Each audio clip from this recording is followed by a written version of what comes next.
Time went on in Coketown like its own machinery, so much material wrought up, so much fuel consumed, so many powers worn out, so much money made. But, less inexorable than iron, steel, and brass, it brought its varying seasons even into that wilderness of smoke and brick, and made the only stand that ever was made in the place against its direful uniformity. "Louisa is becoming," said Mr. Gradgrind, "almost a young woman." Time, with his innumerable horsepower, worked away, not minding what anybody said, and presently turned out young Thomas a foot taller than when his father had last taken particular notice of him.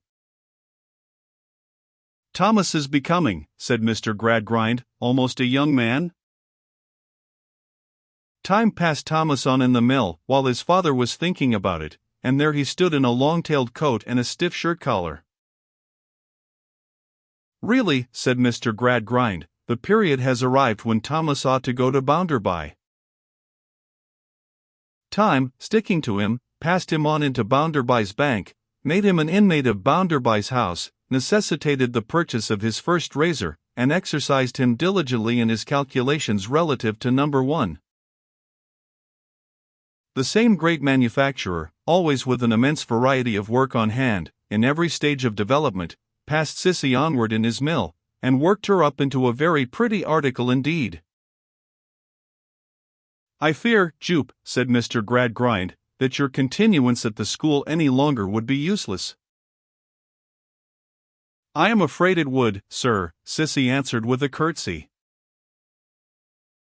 "I cannot disguise from you, Jupe," said Mr. Gradgrind, knitting his brow, "that the result of your probation there has disappointed me, has greatly disappointed me. You have not acquired, under Mr. and Mrs. Cocomchild, anything like that amount of exact knowledge which I looked for. You are extremely deficient in your facts. Your acquaintance with figures is very limited. You are altogether backward, and below the mark." "I am sorry, sir," she returned, "but I know it is quite true. Yet I have tried hard, sir."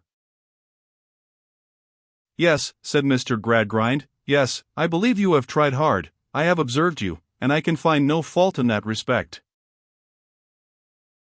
"Thank you, sir. I have thought sometimes, Sissy very timid here, that perhaps I tried to learn too much, and that if I had asked to be allowed to try a little less, I might have." "No, Jupe, no," said Mr. Gradgrind, shaking his head in his profoundest and most eminently practical way. "No. The course you pursued according to the system, and there is no more to be said about it. I can only suppose that the circumstances of your early life were too unfavorable to the development of your reasoning powers, and that we began too late. Still, as I have said already, I am disappointed. I wish I could have made a better acknowledgment, sir, of your kindness to a poor forlorn girl who had no claim upon you, and of your protection of her." "Don't shed tears," said Mr. Gradgrind. "Don't shed tears. I don't complain of you. You are an affectionate, earnest, good young woman, and we must make that do." "Thank you, sir, very much," said Sissy, with a grateful curtsy. "You are useful to Mrs. Gradgrind, and, in a generally pervading way, you are serviceable in the family also, so I understand from Miss Louisa, and, indeed, so I have observed myself. I therefore hope," said Mr. Gradgrind, "that you can make yourself happy in those relations." "I should have nothing to wish, sir, if—" "I understand you," said Mr. Gradgrind, "you still refer to your father. I have heard from Miss Louisa that you still preserve that bottle. Well, if your training in the science of arriving at exact results had been more successful, you would have been wiser on these points. I will say no more." He really liked Sissy too well to have a contempt for her, otherwise he held her calculating powers in such very slight estimation that he must have fallen upon that conclusion. Somehow or other, he had become possessed by an idea that there was something in this girl which could hardly be set forth in a tabular form. Her capacity of definition might be easily stated at a very low figure, her mathematical knowledge at nothing, yet he was not sure that if he had been required, for example, to tick her off into columns in a parliamentary return, he would have quite known how to divide her. In some stages of his manufacture of the human fabric, the processes of time are very rapid. Young Thomas and Sissy being both at such a stage of their working up, these changes were effected in a year or two, while Mr. Gradgrind himself seemed stationary in his course, and underwent no alteration. Except one, which was apart from his necessary progress through the mill. Time hustled him into a little noisy and rather dirty machinery, in a bycomber, and made him Member of Parliament for Coketown, one of the respected members for ounce weights and measures, one of the representatives of the multiplication table, one of the deaf honourable gentlemen, dumb honourable gentlemen, blind honourable gentlemen, lame honourable gentlemen, dead honourable gentlemen, to every other consideration. Else wherefore live we in a Christian land, 1800 and odd years after our Master?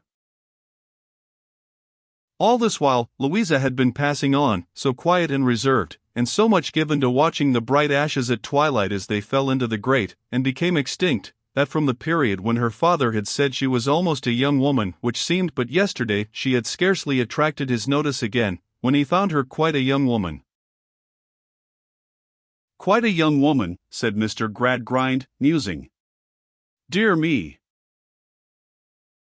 Soon after this discovery, he became more thoughtful than usual for several days, and seemed much engrossed by one subject. On a certain night, when he was going out, and Louisa came to bid him good-bye before his departure, as he was not to be home until late and she would not see him again until the morning, he held her in his arms, looking at her in his kindest manner, and said, "My dear Louisa, you are a woman." She answered with the old, quick, searching look of the night when she was found at the circus, then cast down her eyes. "Yes, father." "My dear," said Mr. Gradgrind, "I must speak with you alone and seriously. Come to me in my room after breakfast tomorrow, will you?" "Yes, father." "Your hands are rather cold, Louisa. Are you not well?" "Quite well, father." "And cheerful?" She looked at him again, and smiled in her peculiar manner. "I am as cheerful, father, as I usually am, or usually have been." "That's well," said Mr. Gradgrind. So, he kissed her and went away, and Louisa returned to the serene apartment of the hair-cutting character, and leaning her elbow on her hand, looked again at the short-lived sparks that so soon subsided into ashes. "Are you there, Lou?" said her brother, looking in at the door. He was quite a young gentleman of pleasure now, and not quite a prepossessing one. "Dear Tom," she answered, rising and embracing him, "how long it is since you have been to see me." "Why, I have been otherwise engaged, Lou, in the evenings, and in the daytime old Bounderby has been keeping me at it rather. But I touch him up with you when he comes it too strong, and so we preserve an understanding. I say, has father said anything particular to you today or yesterday, Lou?" "No, Tom. But he told me tonight that he wished to do so in the morning." "Ah, that's what I mean," said Tom. "Do you know where he is tonight?" With a very deep expression. "No." "Then I'll tell you. He's with old Bounderby. They are having a regular confab together up at the bank." "Why at the bank, do you think?" "Well, I'll tell you again.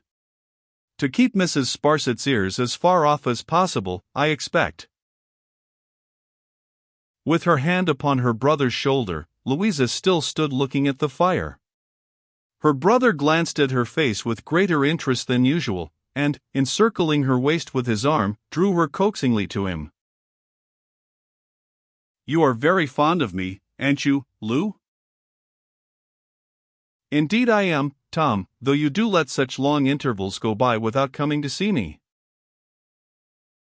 Well, sister of mine, said Tom, when you say that, you are near my thoughts.